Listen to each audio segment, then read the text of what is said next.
thiệt thiệt thư nè rồi khơi nó cầm đam chư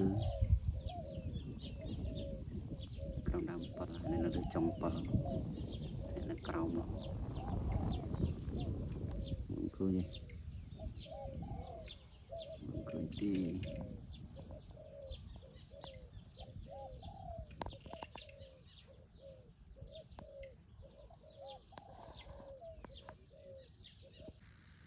bà chìm điệp số phục mai bông bồnទាំងអស់នឹងអ្នកលេងលើកគ្នាទាំងអស់គ្នាបាទព្រឹកនេះយើងលទ្ធផលបានហើយបានតែមួយទេកាលយកអាធ្នាក់ថ្មីអាស្ទីវថ្មីនោះយកមកលេងបាន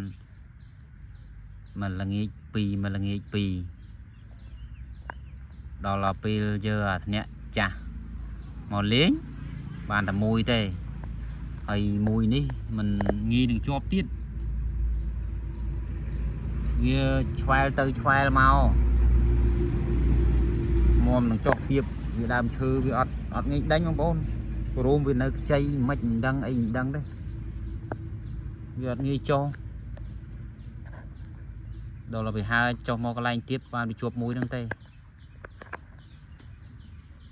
តែអាថ្មីនេះក៏វា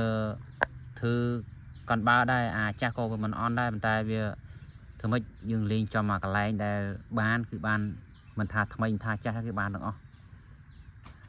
មិនមែនថាអាចាស់បានតិចអាថ្មីបានច្រើនអាថ្មីបានតិចអាចាស់បានច្រើនអត់ទេវាទៀងចំកន្លែងដេញឬក៏មិនដេញទេបងប្អូន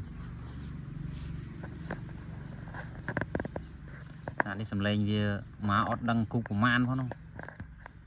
វាលើកពីច្រើនដល់វាមកចំទៅវាបោទៅវាដឹងតែពេលបោទេ